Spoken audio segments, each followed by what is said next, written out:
So let's see how to create this viral text effect on DaVinci Resolve. Okay, so in order to do that, what you have to do is come to effects and under titles, bring in a text plus node.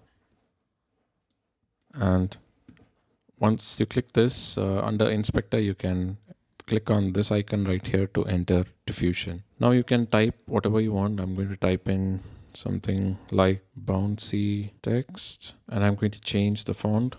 You can choose whichever font you like. So I'm going to choose Inter Black, and if you want you can reduce the tracking and do all of these things.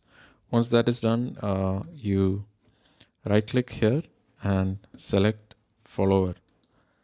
As soon as you click that, one tab will open called modifiers. Just come to modifiers and under delay, set a delay to 1.5. Then let's come to transform.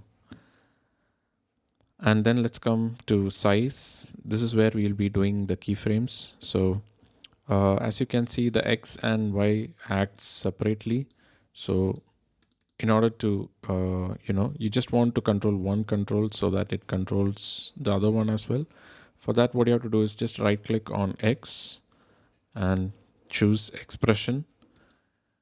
And from this plus arrow, just drag it to the Y.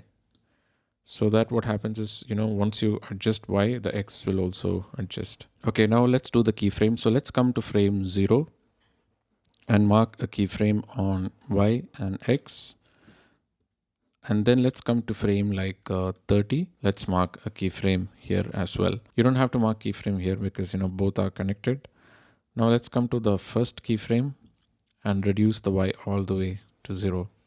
Now you right click Y and under insert choose anim curves. So another tab will open and under here you change the curve from linear to easing and the out point to elastic. So once you hit play, this is what you have.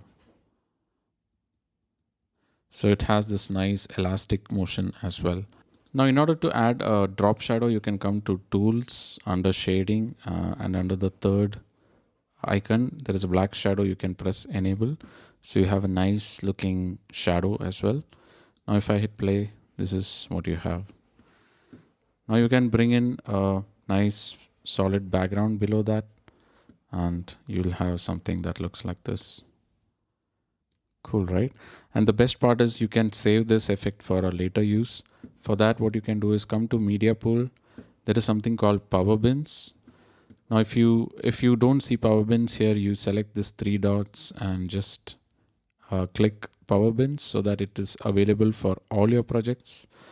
So you can create a folder for power bins and you can just drag it here and you can rename this to something like bounce. So next time you have a project, what you can do is just come and drag this one right here and you can change whatever you want right here. So let's say text effect and all those effect will appear here also. So you just hit play. This is what you have. So let me know what other tutorials you want to see on this channel. That's pretty much it. For those who don't know, I'm Fenzer. I do travel, tech and filmmaking on this channel. So if you're into that sort of stuff, please consider hitting the subscribe button. Thank you all for watching and I'll see you all as always in the next one.